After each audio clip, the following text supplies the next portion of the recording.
আসসালামু আলাইকুম বন্ধুরা, চলে আসলাম।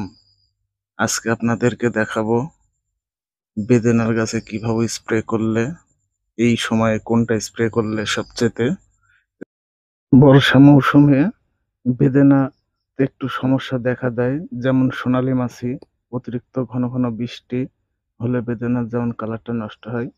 দেখুন, এর আগে দেখাইছিলাম বেদেনার কালার কত সুন্দর লাল হয়েছিল, এখন একটু সবুজ বর্ণটা ধরে আছে, প্লাস গায়ের উপরে একটু একটু দাগ আছে।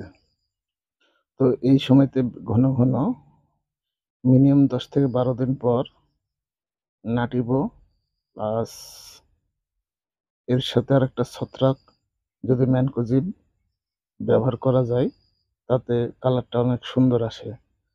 আর সোনালী মাছের জন্য, যেহেতু আমের মৌসুম এখন, সোনালী মাছের উত্তাপটাও একটু বেশি, সেজন্য সোনালী মাছে মারতে হলে যেমন এই বাগানে স্প্রে করাচ্ছি অ্যাসাটাপ আর ভিত্তাকো গ্রুপের বা সিনজেন্টার ভিত্তাকো, সোনালী মাছিটা দমন করতে পারলেই ইনশাল্লাহ বেদানার রেজাল্টটা ভালো হয় এবং ফুলজালি নষ্ট হয় না। সেদিক দিয়ে অনেক ভালো হয় আর কি।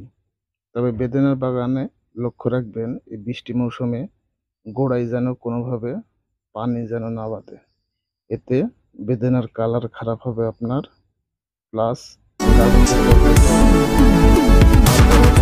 একটু ভুল করছিল, ওই ভুলটা সংশোধন করা হয়ে গেছে, ওটা আপনাদেরকে দেখানো হয়নি।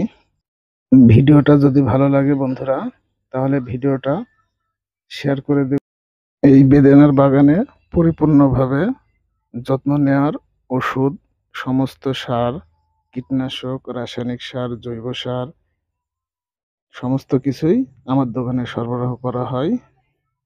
এবং চ্যানেলটাকে সাবস্ক্রাইব করতে ভুলবেন না বন্ধুরা, অবশ্যই সাবস্ক্রাইব করে দিন, পাশে থাকার বেল আইকনটি প্রেস। কৃষি বিষয়ে কোনো কিছু পরামর্শ যদি লাগে তাহলে যোগাযোগ করতে পারেন।